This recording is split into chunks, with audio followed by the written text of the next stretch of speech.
Hi, I'm Peter Lundgren, founding CEO at Lundgren's Capital. And I'm Mel Lopez, Chief Economist for ASEAN.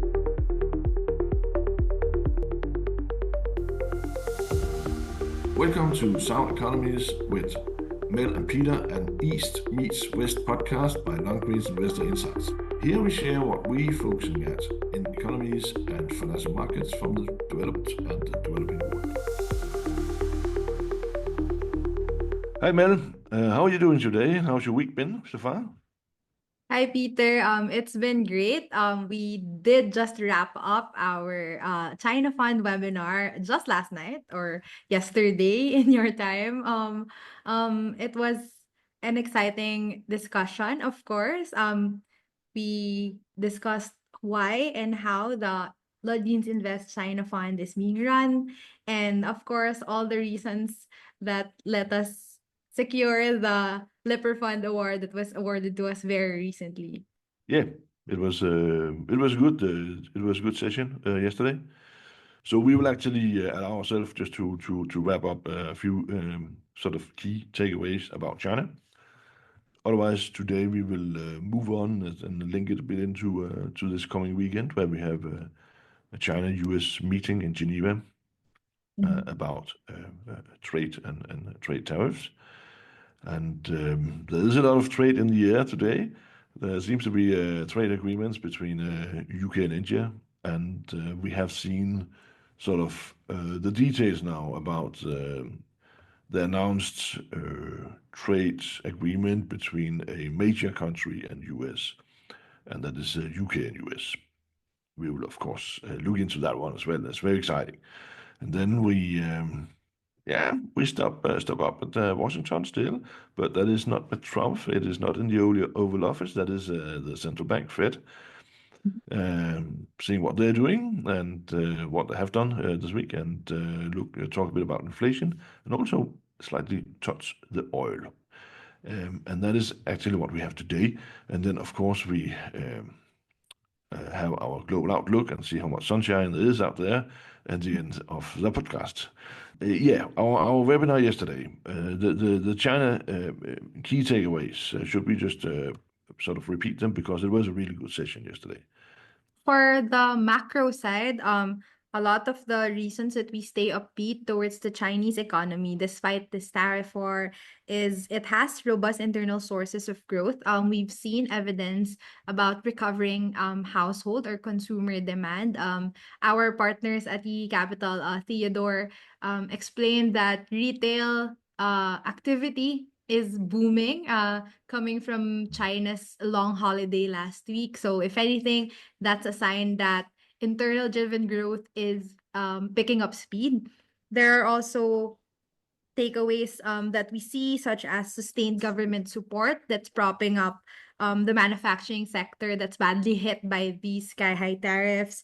There is this momentum regarding China's confidence in confronting the U.S. with the high tariffs. More on that later as we discuss the negotiations. And China's reduced reliance on the U.S. and stronger private corporations internally are also supporting confidence towards the economy. We've seen that while there are some signs of a slowdown in the manufacturing sector, and that could spill over to the GDP figure, the stock markets are performing really well. They're holding up really well, including the China fund that we maintain. And yes, we see that particularly for the high-tech manufacturing sector, they are continuing to acquire more orders, although it could be at a slower pace because of the tariffs, but especially the electric vehicles, parts, batteries, software, and also the chips, they are moving ahead despite this all tariff war.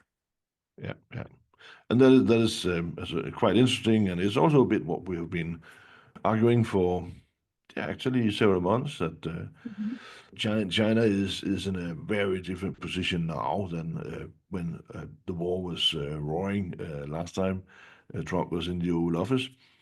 And this is also why we are quite upbeat on China stocks. We're quite upbeat on Asia, also the ASEAN region, Southeast Asia, and Mhm. yeah, it's it is a different situation. So uh, we see we see investors outside them as an international investors across sort of particular Europe. They are looking differently on China right now as an investment destination. And what we hear from locally so let's say in Hong Kong and in China, is Yeah. also inflowing to the stock market share from international investors. So that is quite interesting actually. And Mel, the coming weekend here in Geneva, Yes. what could we expect of the meeting between US and China? We think that these negotiations won't really be negotiations at this point. It's more of an exploratory discussion about how far, how extensive, or even if how willing both sides, US and China, are in terms of working together to um, ease these trade tensions. We know that cabinet members from the Treasury and Trade ministries from China and the US are coming to meet in Geneva to start the discussions. China is really coming from a place of confidence, as you said, Peter. The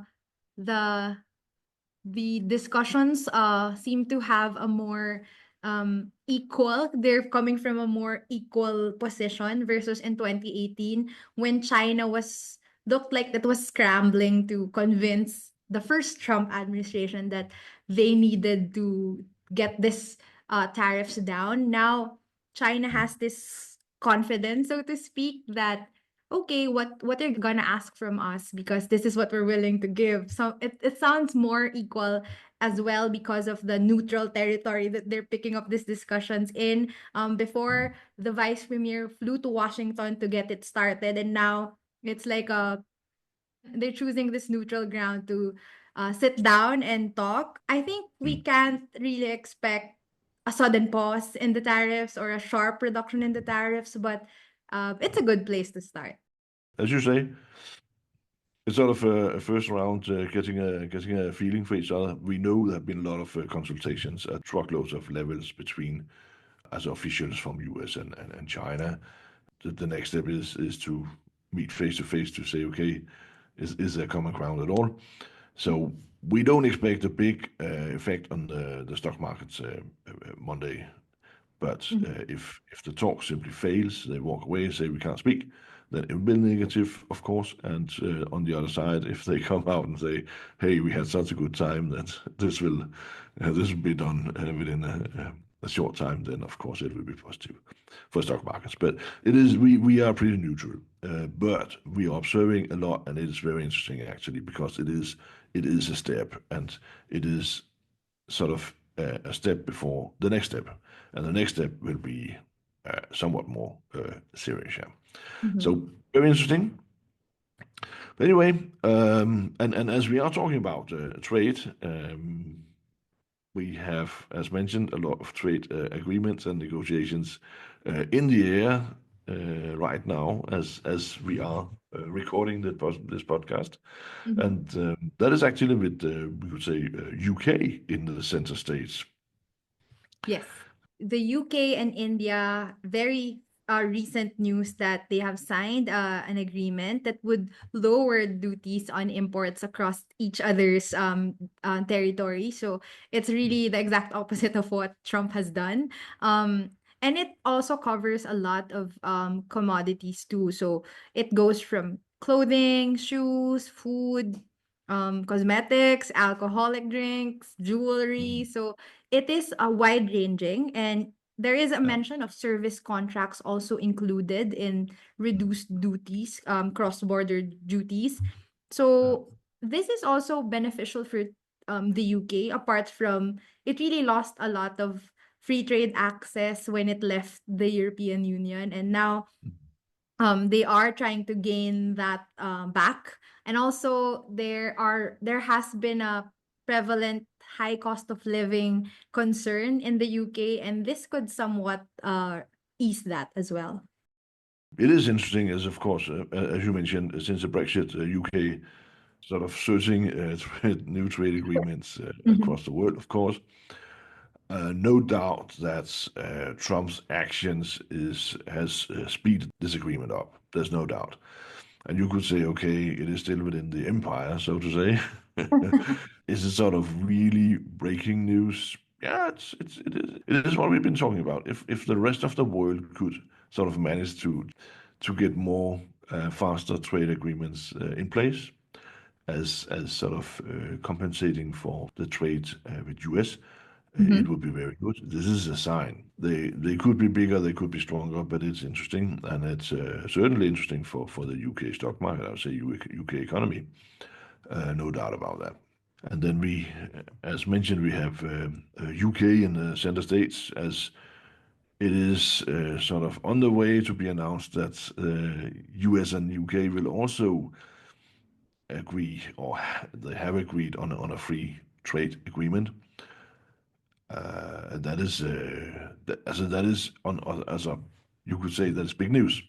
Mhm. The only thing is, it has actually been on the way for many years since the Brexit, Mhm. and where the UK at the very first what they tried to was to get a free trade agreement with US. The big dream is 100%, so to say, free trade agreement. That is very difficult because there are simply some areas where it's hard to meet.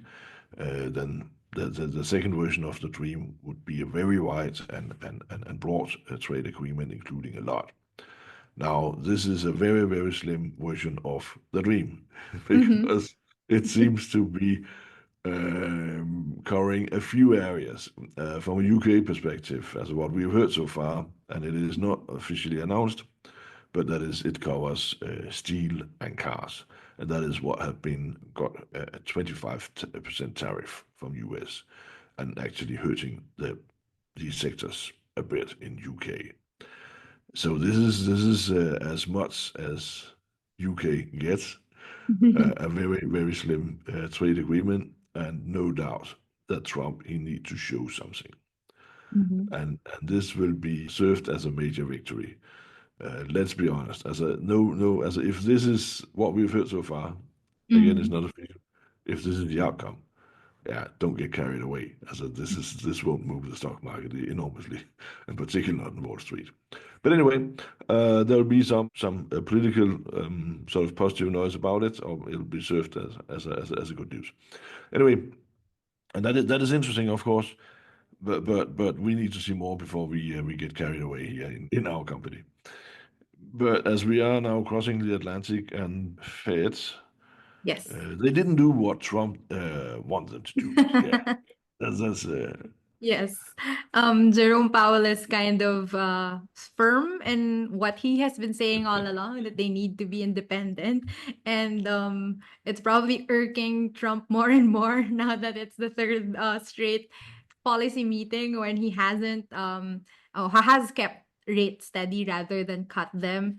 yeah. What I've noticed, Peter, is that over between January to May, I looked at the Fed statements that they released after the meetings, and the projection or the outlook of the Fed towards the economy, the US economy, has become gloomier and gloomier one meeting into further into the Trump administration. So the statement started in January as something like the economic outlook is uncertain. And then by May, the description has already been uncertainty on the outlook has increased further. And now more than the uh, pause in rate cuts that has been maintained since late last year, um there is now a signal from the Fed or a flag from the Fed about stagflation. So that's the combo of high unemployment and high inflation. So that's the fear right now. And I think that's more noteworthy than the pause in the rate actions.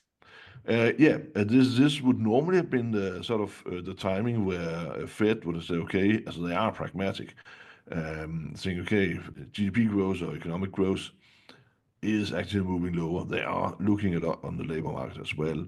The labor market is actually still pretty firm, but I would say at sort of what we see of economic growth and so they would have stepped in and cut the rates under normal circumstances. Yes. Now, and they are stressing this is not normal circumstances. It is as the drop in GDP growth, as US will explore, is caused by the oil office. Yeah. And then Fed is, after all, looking at as a major key thing they need Mhm. to care about, and that is inflation. And if we look around, inflation, the pressure is going up. The underlying pressure on inflation is tending to go higher. Mhm. And we are not so far away from a level where it is, as minimum, not comfortable for the central banks anymore. We cannot Right. say it's out of control. That will take some more, but it could very easily move up to a level where inflation could get out of control. Saying now it's bad, and that is Mhm. a situation where global growth is really taking a hit. Yeah. Now that is concern. And there, it is, after all, again, interesting to see that the concern about inflation weighs higher than anything Mhm. else. Right.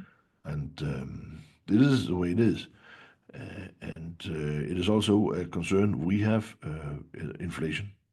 Um, could it lead to higher interest rates as on the yield curve? Not necessarily that central banks are hiking as the next step, but simply that the bond market is reacting. The bond market has been reacting already, and the question is just if so could rates go higher, as in long term. It's also a concern we have, and it's also an issue or a situation that we are right now spend more time on looking into. Um, and yeah, and this is just some help out there. Mhm. If we are looking at the headline inflation, that includes also energy prices. Then Mm. actually saw OPEC and precisely OPEC Plus, that also includes Russia, Yes. um, increasing their production. That was decided the other day. That's when and oil prices are actually Reduced on the way already. down. Yes, they're pretty low compared to where we were for 6 and 12 months ago. So they're dropping, and still OPEC increases the production. Mhm. What It is was going quite on? puzzling. Yeah. Yeah, and it did actually surprise a lot of, also, how to say it, as a oil market participants. It's not sort of that OPEC, they give a statement afterwards and they say this is why we are increasing production. Right. So we don't get an explanation necessarily. That will be left to comments from the involved parties, as let's say officials from some of the big oil producers, and say this is what we're doing and why we're doing it. It can be they comment one day, but it's not that there's any sort of transparency there. So Mhm. why are they cutting, increasing output? A very good question. We know now, right, at this oil price level, that the Saudi Arabian fiscal budget is not financed. So there's a deficit at the current oil price and their production. So, but what they have been doing for some time, they've had and they do it now. Then they curb their own production more than what is sort of within the OPEC agreement, and that is of course to keep the oil price at a stable level.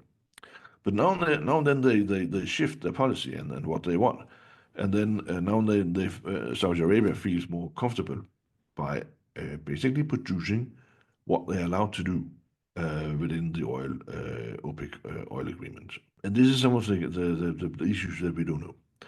But if they do so, then of course it helps the domestic, as the fiscal budget, despite the oil prices is lower. than the higher production they might come up with, will after all then cover the budget. This could be one reason. And then we have Russia, because Russia is under pressure with the dropping oil price. That is one of the biggest threats to the Russian war machine, Mhm. uh, because it is very, very costly for Russia to have the attack war against Ukraine. And that can be the reason why they approved to increase production, so Mhm. they can produce more and try to get higher, so keep the revenue stream coming in. We don't know, but I believe that is very likely. And then, but there can be many other also political reasons. Mhm. And I'll say it's not that we spend a lot of time on this issue, but we notice and we do spend some time as we actually say, okay, it's interesting to follow a bit more because the move was a surprise.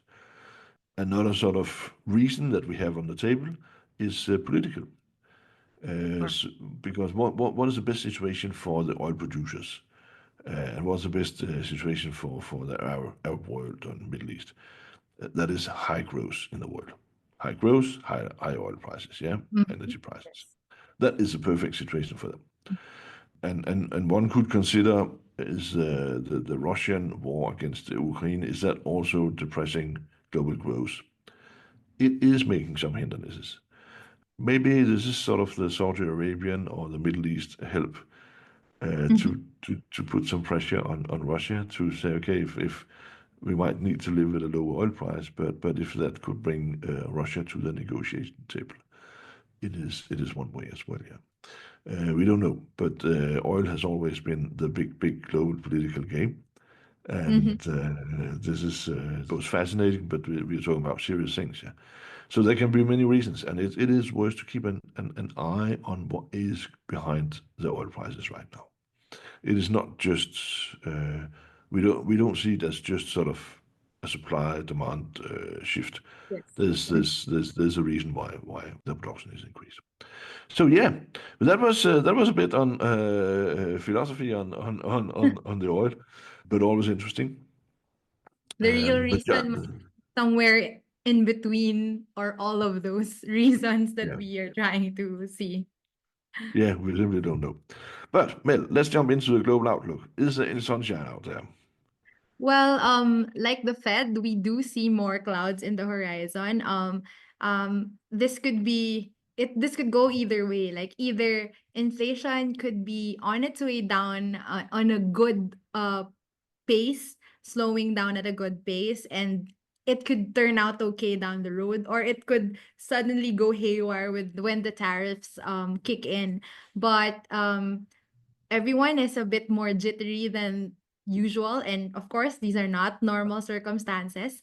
But as far as optimism, we remain so towards Asia, towards China, towards Southeast Asian markets. The growth here will likely be a bit slower than potential because of the trade disruptions globally, but internal sources will drive or support economic activity at the time when the US is trying to sabotage global trade indirectly. But yeah, we remain optimistic towards this part of the world, Peter. Yeah, as a no doubt that it's where we see the world in terms of economic world as most firm. Yeah, Mm-hmm. absolutely. But we also see the world is on is moving. It's not getting frozen or shocked by the American tariff war against the world. Actually, the world is on move. And that is, it is for us a clear sign that there's strength in the world. In the global economy, there's actually more strengths. There are quite a few, particularly in Asia, quite a few countries that has fiscal muscles and strengths to simply support their own economies and the whole region, and a lot of private consumption is hanging in, so to say, as a people, they don't want to be dragged down in a consumer slump, so to say.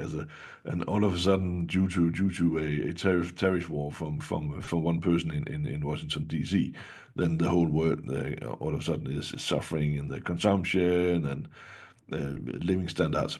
This is not how the world is. The world is much stronger, and people are on the move, and they're on the move forward. And this is sort of one of our very base scenarios, and that is also why we argue that a lot of stock markets are actually behaving satisfactory.